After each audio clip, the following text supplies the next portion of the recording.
Despite her age and naivety, Neve had big dreams and wished for adventure.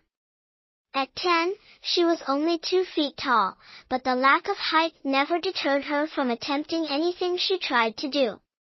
On a warm, August evening, Neve heard the slow draw of a bow drafting across strings. The sound resonated across the valley and begged for her to follow. Well, how could she refuse? She packed a few essentials: a cucumber sandwich, a torch, a plaster, and her tin whistle. She couldn't just let the player play their fiddle without someone to accompany them. With her bag packed, Neve left through the garden and strolled into the field of wheat behind her home and followed the tone.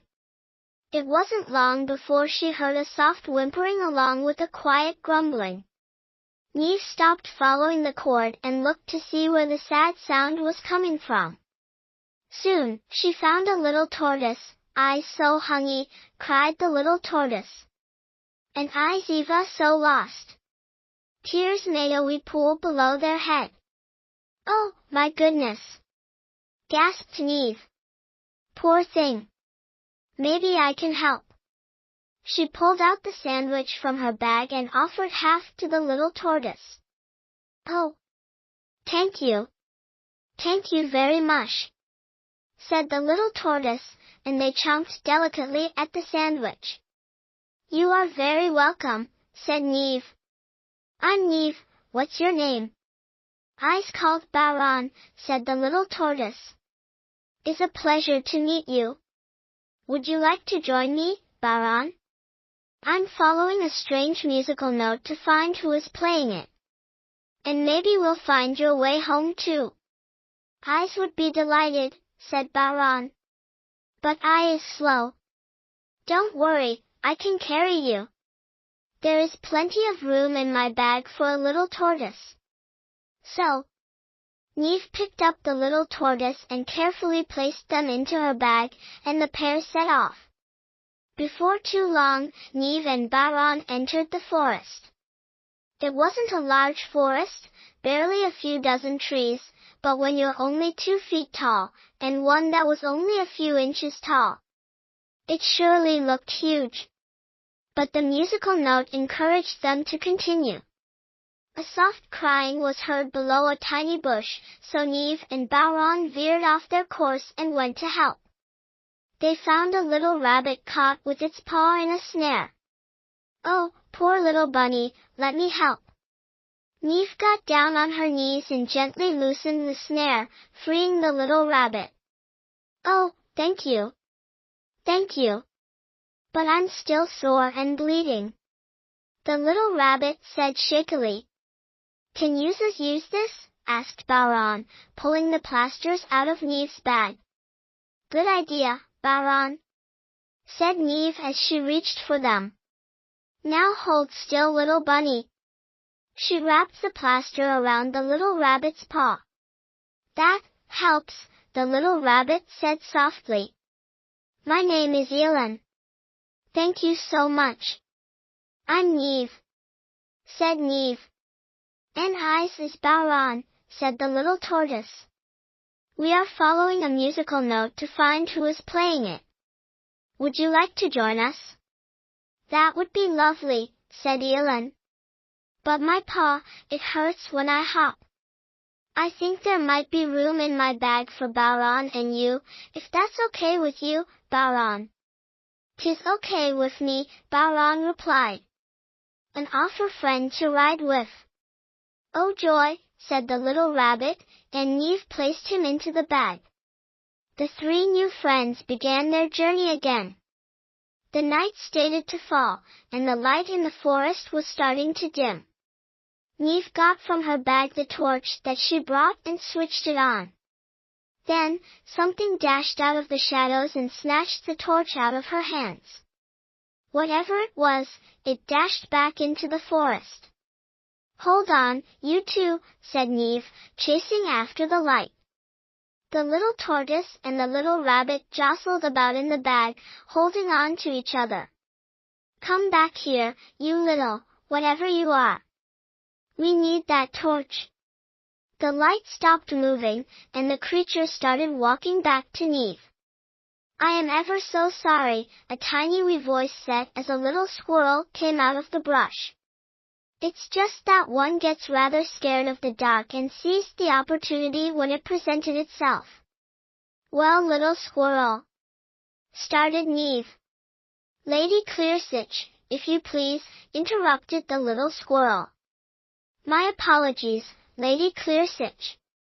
We can share our light with you if you'd like to join us. We are following that musical note to see who is playing it." "I'm Neve." "I's is Bow-rawn," said the little tortoise. "And my name is Eel-an. It's a pleasure to make your acquaintance." The two little animals bowed the best they could. "Very well," said the little squirrel. "The arrangement seems rather efficacious." Lady Clairseach bounded onto Neve's shoulder. "May one situate oneself here?" the little squirrel asked.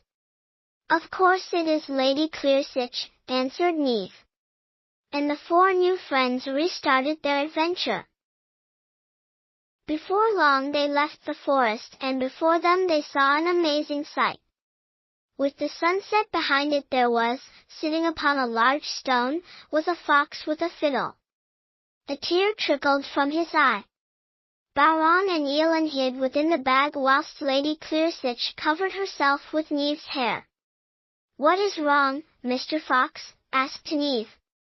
"What are you doing?" cautioned Lady Clairseach. "He's just a sad fox," said Neve. "He looks like he needs a friend. He is a fox, and he will eat us." The trembling voice of Eel-an came muffled from the bag. "It's okay. I'm here and I'll look after you," said Neve. She approached the fox and asked him again, "What's wrong, Mr. Fox?" "I have a fiddle," said the fox, "but I have no friends to play with. So, all I do is play this note to show how sad I am." "That's so sad," said Neve as she reached into her bag. "I have my tin whistle here. May I join you?" "Oh, such delight. That would be wonderful," said the fox. "I'm Fiddle the fox, so it is." "And I'm Neve," said Neve. They started playing their instruments, and such a tune they did play. A hopeful tune full of frivolity. Before too long, Bow-rawn appeared from the bag and began banging on their chests like their namesake. 3 players now playing with glee and a beat. This persuaded Eel-an to exit the bag. From somewhere, he had manifested a little set of Irish pipes. That was his name, after all. 4 players now playing, all enthusiastically. Not to be outdone, Lady Clairseach popped out and pulled out a tiny little harp from her tail, for she was named after the stringed instrument. 5 players now playing the most beautiful and magical musical tune that anyone would ever hear. And they played long into the night. One by one, they fell asleep. First Lady Clairseach, the little squirrel. Then Eel-an, the little rabbit. Then Bow-rawn, the little tortoise, followed. And Neve too fell asleep. Fiddle the fox licked his long maw. This was what he had waited for. Lady Clairseach was tasty, but only a morsel. Eel-an was barely a mouthful, but went down without a problem. Bow-rawn would take some thinking. Fiddle the fox found a hefty rock and struck the little tortoise. The fox broke through the tortoise's shell. And the sound woke Neve out of her slumber. She couldn't believe in the slaughter she saw before her. Neve gathered her thoughts and ran as fast as she could. Through the forest. Through the field of wheat. All the way to the back garden. She stopped to catch her breath, believing she had outrun the fox. She was wrong. After 3 days, the search had been called off. All that could be found of the little girl was her bag, her tin whistle, and the remains of some woodland animals. Poor Neve was never heard from again. The lesson to be learned then is that a child's naivety is often the cause of their downfall.